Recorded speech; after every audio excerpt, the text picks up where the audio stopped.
আসসালামু আলাইকুম। বাংলা বানান শেখার নতুন একটি ভিডিওতে স্বাগত জানাচ্ছি।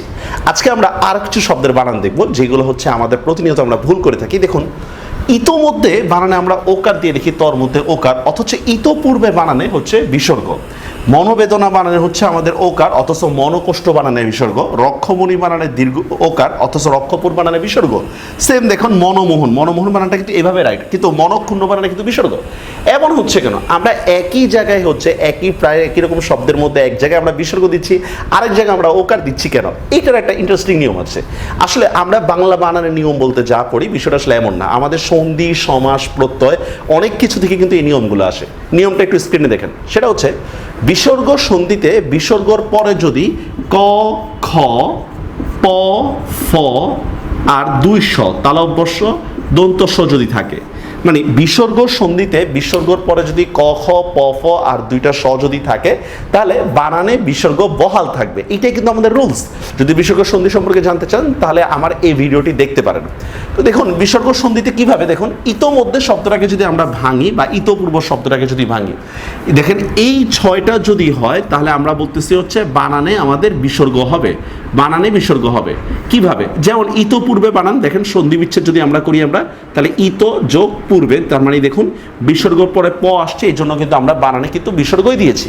সেম দেখুন, মনকষ্ট, বিসর্গর পরে কিন্তু ক আসছে, মানে সন্ধি বিচ্ছেদটা যদি আমরা করি তাহলে দেখতে পারবো হচ্ছে মন বিসর্গ যোগ কষ্ট, মানে মূল শব্দের মধ্যে ক রয়েছে, এই জন্য কিন্তু আমরা বানানে কিন্তু বিসর্গ দিয়েছি। কিন্তু অন্যথায় মানে হচ্ছে যদি এই ছয়টা বর্ণ যদি না হয় তাহলে সাধারণত বিসর্গর স্থলে ওকার হবে। কি বললাম? বিসর্গর স্থলে ওকার হবে। আপনারা দেখতে পাচ্ছেন স্ক্রিনে। যেমন দেখুন, ইতোমধ্যে শব্দের সন্ধি বিচ্ছেদটা যদি আমরা করি তাহলে কি হবে? ইতো প্লাস মধ্যে, দেখুন বিসর্গর পরে কিন্তু ক, খ, প, ফ বা দুই স্বর কিছু একটা নেই, তাহলে এই জন্য দেখেন আমরা বানানে কিন্তু ওকার দিয়েছি। ওকার সাধারণত শব্দের মধ্যে কিন্তু ওকার থাকলে সেটাকে আমরা বিসর্গ সন্ধিতে নিতে পারি, তবে এটারও কিছু নিয়ম রয়েছে। মনোবেদনা, এই শব্দটার সন্ধি বিচ্ছেদ যদি আমরা করি তাহলে দেখুন মনো বিসর্গ যোগ বেদনা, দেখেন দেখছেন, মনো বিসর্গ যোগ বেদনা। সেম রক্ষমণি শব্দটাকে যদি আমরা সন্ধি বিচ্ছেদ করি তাহলে কি হবে?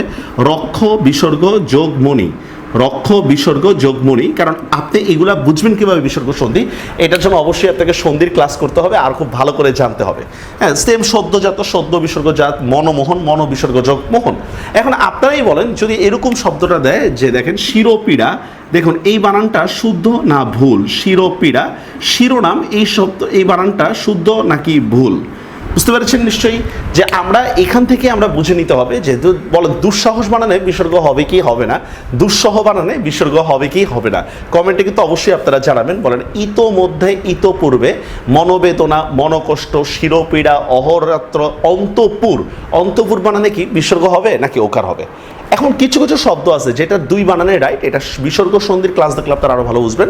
সেটা হচ্ছে দেখুন, দুস্থ, এই শব্দের বানানটা যদি আপনারা এভাবে দেন এটাও রাইট, আবার দুস্থ যদি বিসর্গ ছাড়া দেন এটাও রাইট, তবে দুই ক্ষেত্রে কিন্তু দুই রকম সন্ধি বিচ্ছেদ হবে। সেম নিস্পন্দ, এটা যদি আপনারা এভাবে দেন তাহলে এটাও রাইট, আবার নিস্পন্দ বানান যদি আপনি দন্ত স দিয়ে দেন, মানে বিসর্গ ছাড়া যদি দেন, সেটাও কিন্তু রাইট। এক্ষেত্রে বিসর্গ সন্ধির আরও নিয়ম রয়েছে। তো আশা করি এই নিয়মটা বুঝতে পেরেছেন আমাদের কেন ওকার হয় আর কেন বিসর্গ হয়, ইতোমধ্য আর ইতোপূর্ব বানানে কেন পার্থক্য হয়। বিসর্গর পরে যদি আমাদের সন্ধি বিচ্ছেদে ক, খ, প, ফ বা দুই স থাকে তাহলে বানানে আমাদের বিসর্গ হবে। এখন আপনারাই বলেন শতসিদ্ধ বানানটা কি হবে? কমেন্টে লেখেন। শতসিদ্ধ, শিরোধার্য, তিরোধান, এই শব্দগুলোর বানান কি হবে? অন্তপুর। আর যদি এই শব্দগুলো যদি না থাকে বিসর্গের পরে তাহলে কি হবে? ওকার হবে। তবে হ্যাঁ, একটা কথা আছে, এখানে কিন্তু আরও শব্দ আছে, নিস্তেজ, ওগুলো কিন্তু সন্ধির অন্য নিয়মে। আশা করি বানান শুদ্ধিকরণের জন্যই এই নিয়মটা আপনাদের কাজে লাগবে। এটা প্রায় সময় পরীক্ষায় আসে। তো যদি ভালো লেগে থাকে তাহলে অবশ্যই অন্যদের সাথে শেয়ার করবেন। দেখা হবে পরবর্তী ক্লাসে কিংবা আমাদের কোর্সে। আল্লাহ হাফিজ।